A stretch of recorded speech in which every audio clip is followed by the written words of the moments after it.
L'écologie, c'est pas un truc de bobo, c'est pas un truc de gauche, c'est un combat qui est extrêmement important pour l'avenir d'Israël, au même titre que les questions sécuritaires. Voilà, parce qu'il est question de vie ou de mort, finalement. Il est question de santé publique.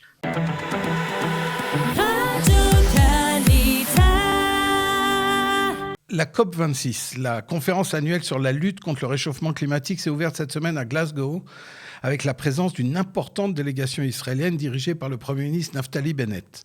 Pour en parler, j'ai le plaisir de recevoir ce matin Yonatan Laïc de l'organisation Israel Climate Save, qui a participé vendredi dernier à la marche du climat à Tel Aviv. Bonjour Yonatan et merci d'avoir accepté mon Bonjour, invitation. Michael. Alors, Yonatan, la première question sera quels sont les enjeux de manière générale de cette conférence? Pourquoi cette conférence est si importante? Cette conférence est extrêmement importante pour la planète, pour l'humanité et j'ai envie de dire aussi pour nous, les Israéliens, dans la mesure où, depuis de nombreuses années, nous avons pris énormément de retard dans tout ce qui concerne l'écologie. Peut-être juste avant, je voudrais expliquer en 3 mots ce qu'est cette conférence et en quoi elle consiste. La COP 26, c'est comme ça qu'on l'appelle dans tous les médias, COP comme conférence des parties, parce que tous les États sont rassemblés pendant plus d'une semaine. C'est un moment très important parce que tout le monde, tous les chefs d'État, mais aussi toutes les organisations, tous les représentants des mouvements écologistes internationaux et toutes les parties prenantes, j'ai dit le mot partie tout à l'heure, toutes les parties prenantes sont présentes, discutent, échangent au sujet de l'écologie. Donc cette conférence est extrêmement importante.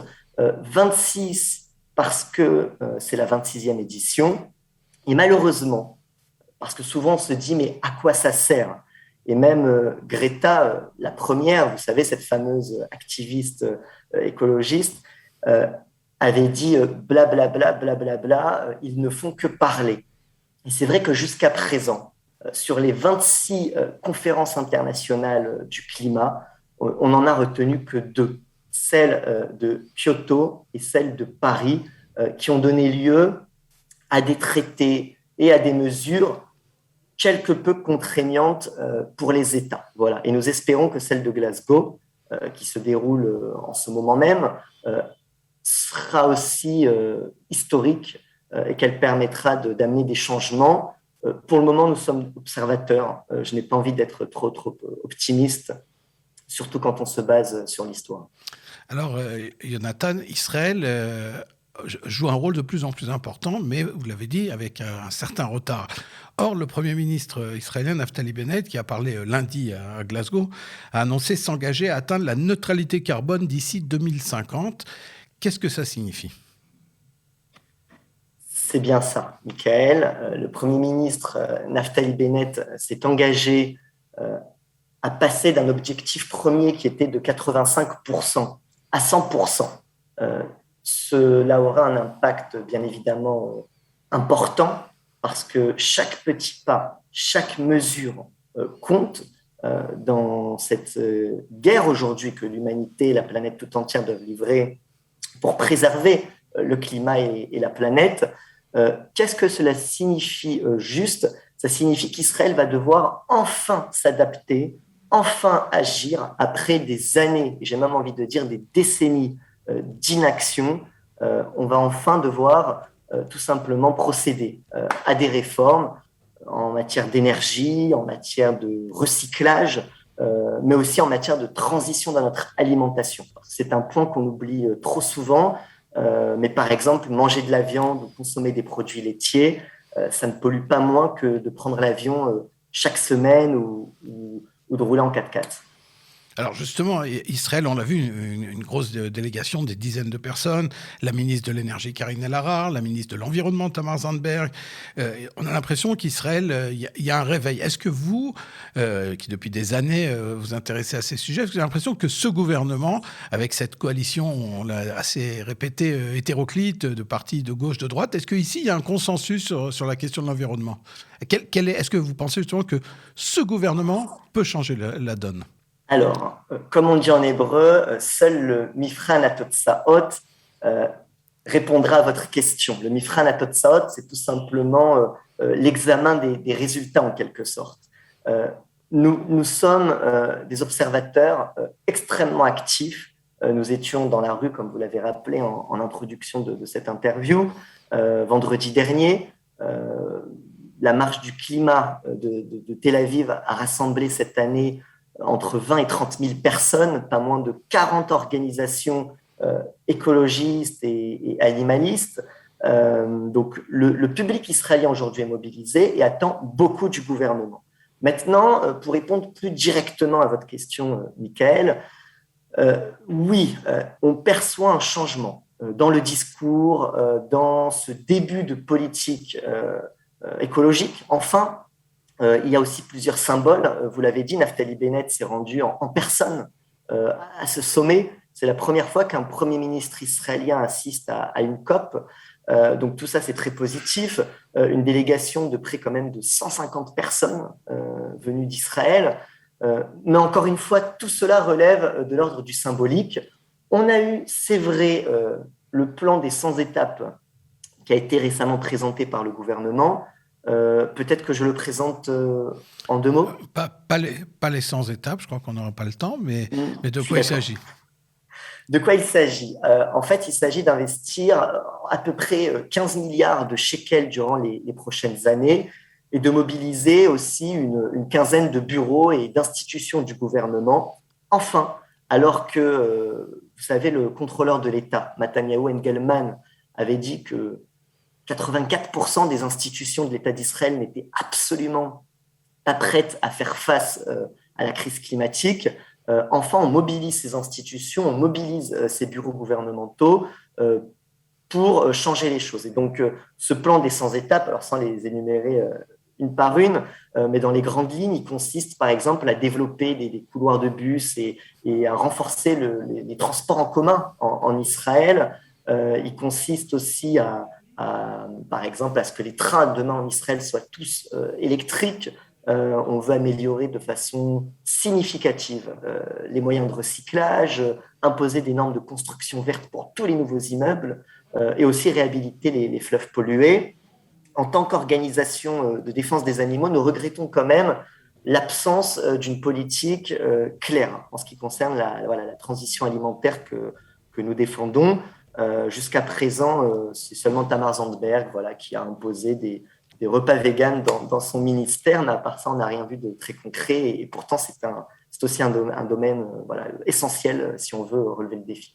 Alors, on a vu, depuis ce gouvernement a imposé donc une taxe sur la vaisselle jetable. Il y a de plus en plus dans les mairies, dans de nombreuses villes dans le pays, le tri des ordures. Vous avez parlé d'autres étapes. Est-ce que ce genre d'initiatives vont-elles vraiment changer la donne quand on sait que les tycoons, les grosses industries qui contrôlent en partie l'économie du pays continuent de polluer? Je pense notamment aux raffineries, aux usines à Haïfa. Est-ce que là-dessus, vous pouvez être optimiste? Justement, les déclarations du gouvernement et de Naftali Bennett à Glasgow, est-ce que ça va vraiment finalement pas seulement toucher le consommateur, mais de manière générale les grosses industries israéliennes? Excellente question. Nous connaissons tous, Michael, le poids démesuré des lobbies en Israël et des groupes de pression. Comme je l'ai dit tout à l'heure, seul le Mifran Atotsaot, seuls les résultats compteront au final.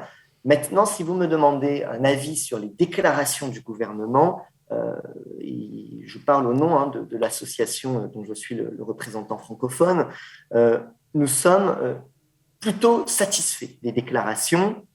En ce qui concerne maintenant la politique, nous avons entendu Tamar Zandberg s'engager pour nettoyer la baie de Haïfa. C'est urgent.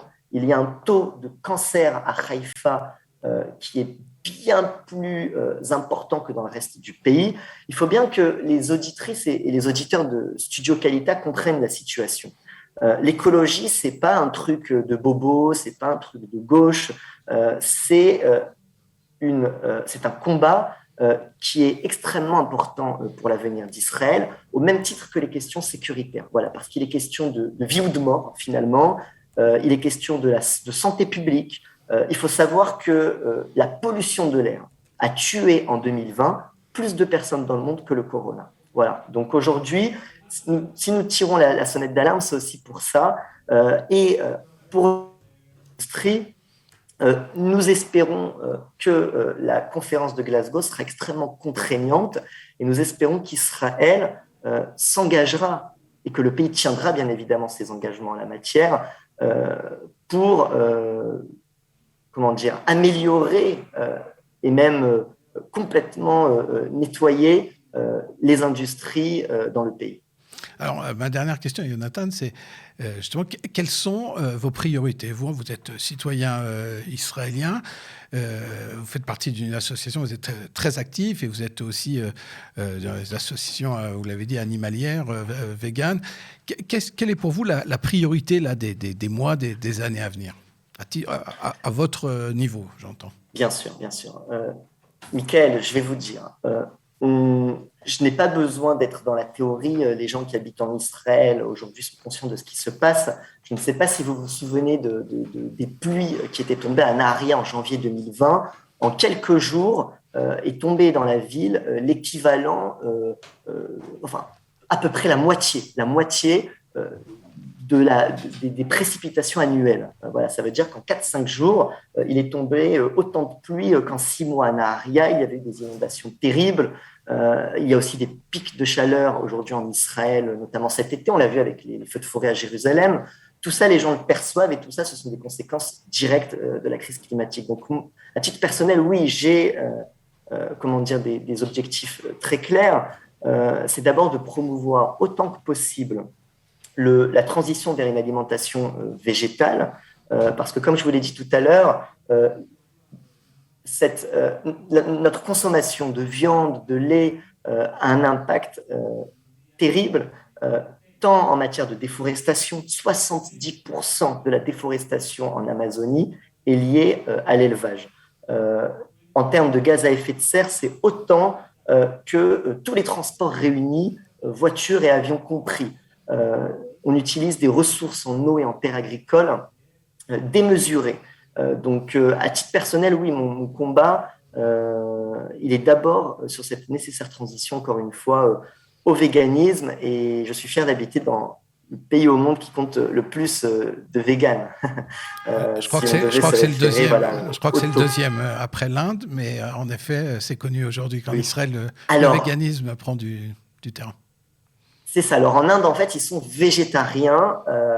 Le véganisme, c'est vraiment le fait de se priver de tous les produits animaux, y compris les œufs ou le lait. Donc, c'est notre différence avec les végétariens. Mais en effet, vous avez raison. En termes, en tout cas, de végétarisme, l'Inde est avant nous.